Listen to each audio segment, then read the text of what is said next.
Amables televidentes, arrancó el Telematutino 11, como siempre, agradecidos del apoyo que ese público inteligente que ustedes nos brindan cada día. Feliz martes, buenos días, Jacqueline Morel. Hola Ramón, buenos días República Dominicana. Comienza Telematutino 11, martes 10 de septiembre. Esto va rapidísimo. Ramón, ya comenzaron a sacar la cosa de Navidad. Los adornos en algunos establecimientos comerciales. Maduro ordenó que del 1 de octubre era Navidad en Venezuela. Eso es una locura, pero en definitiva que cada vez como que se pone más para atrás y de repente vamos a tener ya Navidad en agosto. No. Bueno, señores, pero es un placer como siempre que ustedes estén con nosotros, que nos permitan hacerles compañía a esta hora de la mañana. Juntos vamos a dar un repaso rapidísimo de las informaciones más importantes del país y algunas del mundo.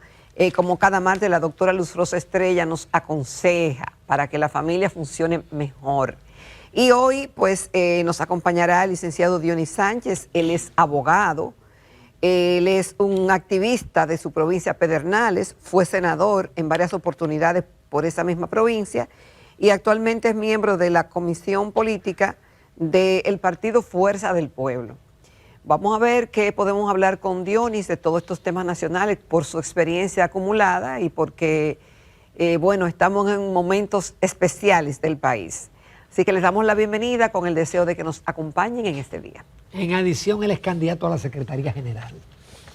Señores, en la semanal, todas las expectativas eran que el presidente iba a anunciar la eliminación de instituciones y las fusiones, pero a último minuto se canceló.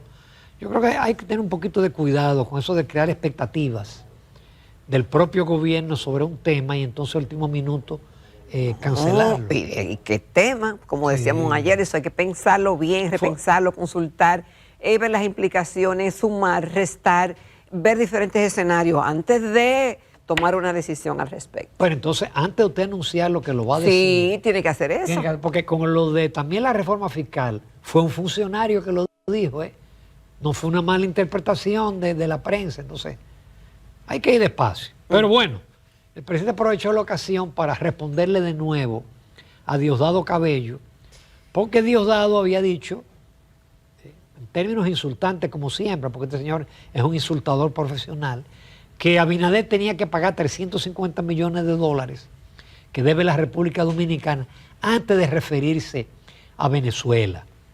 Y el presidente respondió que durante su gestión él no ha comprado un galón de combustible a Venezuela, pero él no pudo aclarar si realmente existe o no existe la deuda, y la deuda existe, pero no del monto que dice Diosdado Cabello. Bueno, Ramón, primero Diosdado había dicho que agarraría a la República Dominicana en la bajadita por la actitud que ha tomado el presidente Luis Abinader con respecto a los resultados de las elecciones del pasado 28 de julio, donde ganó la oposición y perdió Maduro. Y lo reconocen así y entienden que es así muchos países del mundo, la mayoría, y otros que no, unos como República Dominicana dicen cuenten de nuevo, presenten las actas. Y se ha negado por el gobierno. Diosdado dijo, pues lo agarren la bajadita, y le dolió más, le picó más el hecho de que de la República Dominicana, desde aquí, el gobierno de los Estados Unidos incautara 1 o 2 aviones, eso no está claro todavía, que supuestamente o son de Nicolás Maduro, o tiene algo que ver con Nicolás Maduro y el gobierno, o tiene que ver con el gobierno de Venezuela. Eso no está del todo claro. Lo cierto es que eso le picó y él dijo que nos agarraba en la bajadita porque la República, Venezuela sí produce petróleo y nosotros no. A lo que Abinader le dijo, bueno, no producimos petróleo, pero sí tenemos una economía que es más fuerte que la venezolana. Entonces, Diosdado no se queda callado y dice, pero ustedes nos deben 350 millones de dólares. Mira, a mí no me gustó, Ramón, todo lo que dijo el presidente estuvo muy bien, excepto que cuando le preguntaron de la deuda, él dijo no comentario. Y la deuda sí existe por 254 millones aproximadamente. 214 millones. 214 millones de dólares. Y hoy el periódico El Caribe hace un trabajo al respecto. ¿Qué es lo que significa el principio de continuidad del Estado? Y el principio de continuidad del Estado es darle seguimiento, no importa el cambio de gobierno que haya, a los compromisos que ha contraído el gobierno en acuerdos bilaterales, en con organizaciones, con gobiernos, debe dársele una continuidad. Debe dársele una continuidad. Y la República Dominicana sí compró lo que llaman combustibles blancos una o dos veces, no más de ahí. Es decir, ya Venezuela para la República Dominicana, y eso hay explicaciones técnicas para ello, de la producción, cómo se ha reducido Venezuela en la explotación de sus recursos naturales, y ya no son tan importantes como en un momento lo fueron, cuando existía Petrocaribe, que bastante nos beneficiamos de ese acuerdo, que fue deuda, era deuda, aunque decíamos que se cogía, pero yo decía algún día hay que pagarla, y se pagó. Por suerte se hizo una negociación magnífica con las acciones de PDVSA que tenía en la Refinería Dominicana de Petróleo, que era dueña del 49%. Sí, pero lo que pasa es que hay, Jacqueline, hay dos operaciones que vamos a aclararlas. El país se benefició de Petrocaribe, que era que te financiaba una parte de la factura petrolera dependiendo de los precios del petróleo. Sí, y con intereses bajísimos. 1%. Eso, si era muy caro, era 1. Eso era un momento en el cual Venezuela extraía 3 millones de barriles diarios. Pero eso por la incapacidad gerencial bajó a 600.000 y llegó un momento que Petrocaribe era insostenible. El país llegó a acumular 4.027 millones de dólares al año 2015. Y en el gobierno de Danilo Medina se hizo una negociación porque Venezuela necesitaba dinero rápido, y el gobierno compró la deuda por 1.997 millones de dólares. Se ahorró la mitad. Se ahorró más de la mitad. Yo quiero presentar... No, y ganó un premio de una revista que es Latin Finance. Ahí yo te quiero presentar porque esa melodía la hemos escuchado muchas veces. ¿Y no es cierto? Sí, pero esa melodía la escuchamos frente a cada gobierno. Es decir, Latin Finance premió en la persona de Simón Lizardo porque consideró que fue la mejor transacción de pasivos que se ha hecho, se hizo en ese año por parte de un país latinoamericano. Pero eso está bien, Ramón. Está bien, pero vamos a seguir leyendo. Y dice, reconoce el avance en el manejo y gestión de la deuda pública y también ha sido reconocido por los organismos multilaterales como el Fondo Monetario, el Banco Interamericano de Desarrollo, las agencias calificadoras de riesgo, las cuales han mejorado en el último año la calificación del país, han resultado la mejora en el manejo y gestión de la deuda pública. Óyeme, eso mismo dijo el Fondo Monetario a este gobierno en la carta de intención de ahora. Porque cuando los gobiernos cumplen con la deuda y se manejan bien macroeconómicamente, eso es un copy-paste de los organismos internacionales. Decir, mire, hay un buen manejo de pasivos, la deuda va muy bien. Mentira, la deuda no va bien nunca. Pero ellos tienen que piropear a los gobiernos. Por eso quise mostrar esto, que es del año 2015. Y usted lo busca y encontrará eso en cada año y lo encontrará ahora. Qué pena que el premiado Simón Lizardo hoy es acusado de uno de los expedientes más grandes en la República Dominicana, que es Calamare, que se llama. Bueno, es un animal marino. No sé, lo cierto es que, bueno, estos expedientes y estas acusaciones... No voy a tener, entonces, hay dos operaciones. En ese momento se compró el 98% de la deuda. No sé por qué fue el 98% y no fue el 100%. Y después entonces se adquirieron productos blandos en el 15 y en el 17. En el gobierno de Danilo Medina se pagaron 29 millones de dólares. Entonces, después en el 21 hubo otra transacción en la cual este gobierno compró el 49% de las acciones de la refinería que pertenecían a PDVSA, a Petróleos Venezolanos. También fue una buena operación. Compraron por 80 millones de dólares cuando Venezuela había comprado por 120. Ahora bien, si la República Dominicana quisiera pagar ahora esa deuda, no puede. No puede porque hay sanciones. ¿Pero cuál deuda? La de los 214 millones. ¿Por qué no puede? Porque hay sanciones de los Estados Unidos a Venezuela y le tienen incautado por las sanciones, al igual que a Rusia. Entonces nosotros no tenemos los canales a través de los cuales pagarle a Venezuela. Claro, se pagó, debió en el 19 y en el 20, debió pagarse. En el gobierno de Danilo Medina debió de limpiarse esa deuda, cuando ya ellos habían hecho la transacción con Petrocaribe. Pero el gobierno no paga no es porque no quiere, que son 214 millones. Es decir, no de es dólares. una falta de continuidad del Estado, como dice un trabajo del Caribe en el día de hoy, porque nos llamó la atención de que si hay una deuda y nos la sacan en cara y no se ha honrado, bueno, hay que ver por qué, pero si esas son las razones por las cuales no se le puede pagar a Venezuela, entonces... Sí, Venezuela tiene sanciones y nosotros no podemos pagarle, ni ningún país puede pagarle a Venezuela si lo hace por los canales tradicionales del SWIFT. Si lo hace por otros canales, como le hace China, como hace Rusia, etc. bueno, no se puede hacer una transferencia. Exactamente. Pero le puede llevar dinero en un saco. Bueno, pero eso sería violar.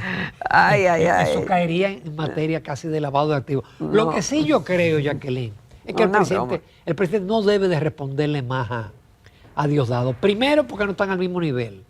Un presidente de la República no debe de responderle a un ministro. Y menos a un ministro como Diosdado Cabello, que es un insultador profesional. No, y ha sido irrespetuoso. Dice, ese Abinader, oye, qué fresco. No, le dijo estúpido. Qué fresco. Pero en estos días... Pero hasta los mismos venezolanos que residen en la República Dominicana le han dicho, presidente Abinader, no le responda a Diosdado. En estos días yo escuché en las redes un comentario que le decía, Corinita, esa Corina, Corinita, tú estás recibiendo dinero del narcotráfico colombiano. El que es socio, porque Diosdado Cabello, su cabello tiene precio en los Estados Unidos, porque él es un capo de un narcoestado.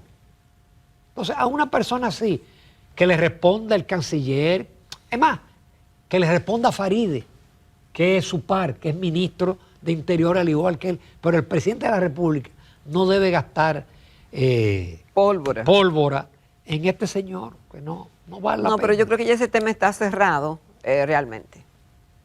Mira, por otro lado, hoy la prensa, en dos artículos diferentes, en el Listín y el Hoy,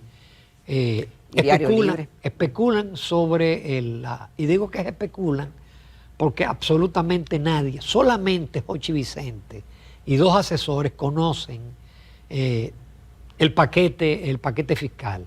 Especulan que es entre 1.7 y 1.5. En uno de esos reportajes sale la foto de Jochi Vicente. Pero no te dice que es una declaración. Entonces eso es una especulación. Por ejemplo, ayer decía Magín Díaz que es un 3% del PIB, que es un tablazo. Yo estimo que el PIB, porque no es el PIB de ¿Eso este es cuánto, Ramón? ¿Eso es, ahí calza con los 115.000 millones? No. Menos. Es más, porque eso el PIB de este año es 72.000 millones. El del año que viene va a ser 80 y tantos mil. Entonces, 1.5, eso no da. Especialmente porque el gobierno tiene planteado darle al Banco Central 0.5. Ahora le está dando 0.5 del PIB. No, le va a dar 1, dice un periódico. Pero ahora le está dando el 0.5. Exacto. En los dos últimos años le daba el 0.5. Si le da el 0.5 al banco, lo que le queda es un 1. Ese 1 no da para reducir la deuda y para aumentar el gasto en infraestructura y en una serie de cosas. Pero bueno, todo esto es especulación. Bueno, hay que esperar el paquetazo. Así es. Lo que sí, justamente, los 115.000 millones, algunos dicen 110.000 millones, otros dicen 115.000 millones. Magín Díaz dice 300.000 millones. Y bueno, oye eso, 300.000, que sería... hay que ver cuánto es el faltante, y se habla del gasto, y el gobierno y el presidente ha dicho que con relación a los países del área gastamos menos. Aquí se gasta como un 19% del PIB. Pero eso es por el déficit y la deuda. Entonces en otros se gasta como el 23 hasta el 27. Entonces se ha dicho que esa reforma será gradual, ahí se le pondrá ITEVIS a todo, supuestamente, es lo que dice la prensa. Es decir, estamos especulando que las compras por internet sobre los 200 se van, que se le quitarán los incentivos al cine, a turismo, excepto los polos nuevos y otras cosas más, pero son simplemente ejercicios de lo que pudiera ser, escenarios. Ejercicio especulativo. Solamente Jochi Vicente y algunos funcionarios, por supuesto el presidente de la República, es que saben la magnitud de la reforma fiscal. Algunos expertos en estos temas dicen que a lo sumo se puede aspirar a un 1.5% del PIB. A lo sumo. ¿Y eso ayuda en algo, Ramón? Bueno, si le van a dar el 0.5 al Banco Central con un 1% del PIB, que son 85.000 millones, eso da para usted tener más dinero para gastar, pero no va a tener para usted disminuir la deuda, que es uno de los objetivos de la reforma fiscal, ir desmontando gradualmente la deuda, tanto del gobierno como la del Banco Central. Bueno, y justamente para hacer eso más creíble, el gobierno tiene un plan de reducción y de fusión de instituciones, que se iba a anunciar ayer, pero se pospuso ese anuncio. Debe ser algo ponderado. Y realmente las instituciones que no desempeñan una función que justifique la existencia, sobre todo en momentos en que estamos buscando ahorrar y eficientizar más los recursos que nos ingresan, pues habrá fusiones. Se habla de la fusión, ahí no entendí, del Ministerio de Hacienda con el de Economía, con un Ministerio de Economía y Finanzas, por ejemplo. En muchos países así. Por ejemplo, pero en muchos países no hay esa proliferación de superintendencia. No, hay una sola hay superintendencia, que es de banco, que es de valores, que es de pensiones y de electricidad. Aquí tenemos, ¿cuántos? Somos 5. 5. 5. Bueno, pues tú dirías la de electricidad es otra área y la de salud es otra, pero las estrictamente... Ah, bueno, son más entonces, porque si tenemos de salud, eléctrica, eléctrica, valores, pensiones y banco. Es más, por ejemplo, en España, el Banco de España a su vez es superintendente de banco. Pero yo tengo mis reservas la misma prensa especula y dice que esa reducción de entidad apenas lo que va a significar es un 0.5% del PIB, que son como 40.000 millones de pesos. No. Bueno, lo que sí, todo importa, ¿eh? Y si se reduce y será beneficioso. Lo que sí tiene que ser ponderado y bien pensado. Pero está claro que hay instituciones que sobreabundan, que hacen lo mismo con diferentes nombres y como que hay un choque, que no se sabe a quién le corresponde una cosa y a quién le corresponde hacer otra. Entonces, ese ejercicio es muy bueno que se haga. Yo estoy segura que el gobierno habrá buscado los mejores talentos para hacer ese estudio, que no es la primera vez que se plantea eso. Eso se está planteando desde 2004 o 2006, por ahí. No, pero lo dijo el mismo gobierno cuando era oposición. Sí. Lo decía Miguel Seara Jato en cada programa que lo invitamos. Miguel Seara decía, mire, con 40.000 millones que nosotros recortemos en poca cosa, no es necesaria una reforma fiscal. Exacto. Entre eso, la eliminación de las exenciones, porque también es otra cosa, Ramón.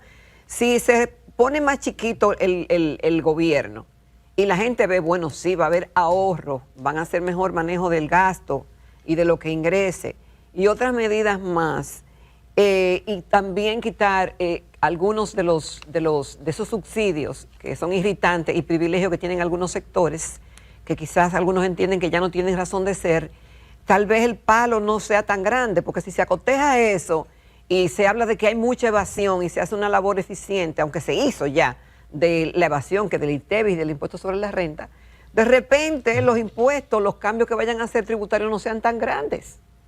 Sueña, Jacqueline. Sueña. Porque la evasión nosotros tenemos 50 años disminuyendo la evasión. Eso no es tan fácil reducir la evasión. Se requiere de mucha voluntad política y de mucha tecnología.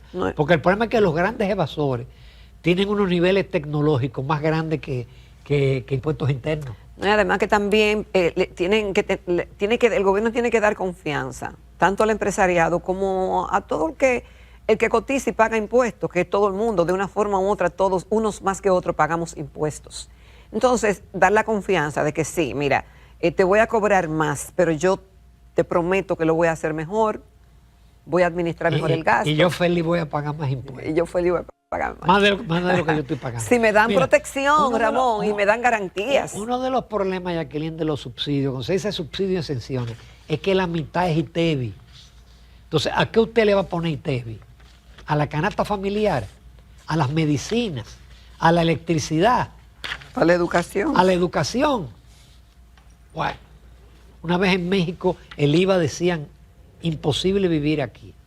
Muy rápidamente. Está bueno eso. No tenemos tiempo, pero hoy en el Listín Diario hay una entrevista con Roberto Santana, una persona que se ha pasado la vida entera trabajando por las cárceles. Él da buenas noticias sobre las Parras, de sugerencias que él está haciendo para ahorros y para que se abra cuanto antes, y él anuncia 25 nuevos recintos penitenciarios. Bueno. Ojalá los sueños de Roberto Santana se hagan realidad. Bueno, Ramón, sí, porque hay provincias que no tienen cárceles. Eso cuesta un dinero. Él dice que se están haciendo actualmente, creo que 2 o 3. Hay 2 de 25. Entonces, bueno, cuando se quiere se puede. El tema no solamente es hacerla, el tema es que después que está hecha, la operatividad requiere recursos. ¿Y dónde están esos recursos? ¿Están en el presupuesto? ¿Y cómo vamos a llegar ahí? Que funcione el llamado nuevo sistema, porque recordemos la semana pasada que tuvimos a Rodolfo Valentín, él dice que ya no hay nuevo sistema. Que no hay nuevo sistema. Que los guardianes del nuevo sistema dan golpe igualito que los guardias y los policías del Bueno, y trajo sistema. la prueba. Entonces, bueno, lo cierto es que parece que hay un plan ahí. Ojalá hagan algunas cosas. No vamos a decir que la van a hacer todas, pero eso de capacitación a través del Infotep, y yo no entiendo por qué La Parra tenía 24 barberías. Yo no lo entiendo eso. Y se van a reducir, no sé por qué van a reducir el perímetro, cuando el espacio abierto y para huertos y para deportes es importante, pero en definitiva que habrán hecho los estudios correspondientes para esa infraestructura que se gastó tantos recursos ahí, que funcione, sobre todo el nivel de hacinamiento y de las condiciones infrahumanas en que se vive que viven los privados de libertad, pues tengan esa oportunidad. Ojalá que pronto se vaya abriendo, aunque sea por parte. Nos vamos a comerciales en lo que se va abriendo Las Parras. Sí. Hay muchísimas cosas que sí sabe Dios cuántos años nos espera aquí todavía. Así es. Dionis Sánchez, miembro de la dirección política del PLD. No, de Fuerza del Pueblo. La Fuerza del Pueblo. Me traicionó. El